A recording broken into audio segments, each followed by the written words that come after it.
I definitely was very driven as a kid, and very willful.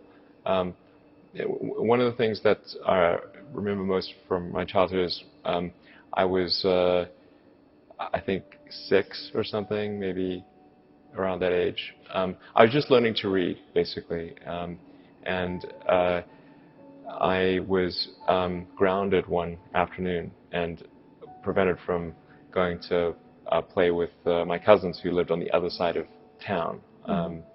And I disagreed with this, so I escaped from my nanny and walked across town. At 6? Yeah. Okay. And I could barely read the road signs. So, I mean, in retrospect, this was obviously a very foolish thing to do because something terrible could have happened to me. I could have been kidnapped or run over or something like that. Right. But I was so determined to go play with my cousins that I basically walked clear across the city, the capital city. At 6 years old? Yeah. Summer of '95, I was looking at the internet, and it seemed to me like the internet was going to have a big effect on humanity. So I thought, well, I can either work on electric vehicle technology and do my PhD at Stanford and watch the internet get built, or I could put my studies on hold and try to be part of the internet. And at first I tried to get a job at Netscape because that was the only internet company. And they didn't respond to me. So then I was like, okay, if I can't get a job at the only internet company, then I better try starting something. But I talked to my professor and I said, look, I'm going to try starting a company. It's probably not going to succeed.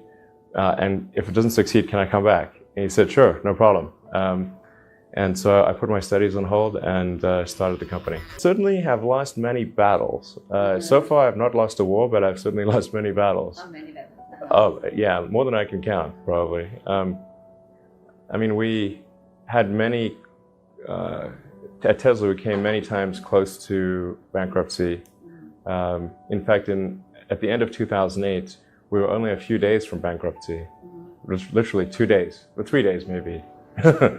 The success looks maybe more obvious now, but it certainly did not look like that in the past.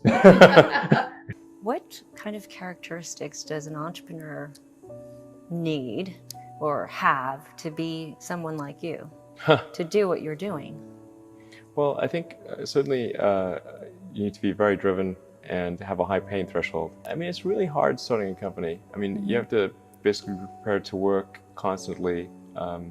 You know, from when you wake up to when you go to sleep. You have to be willing to deal with a lot of difficult problems and thorny problems. You have to be willing to deal with an enormous amount of stress, and you just got to push yourself super hard. Okay. I wouldn't recommend it for most people. No. Work like hell. I mean, you just have to put in, you know, 80 to 100 hour weeks every week. Gosh. And That's then a lot of work. all those things improve the odds of success. Okay. I mean, if other people are putting in 40-hour work weeks and you're putting in 100-hour work weeks, then even if you're doing the same thing, you know that in 1 year you will achieve what they achieve. You will achieve in 4 months what it takes them a year to achieve.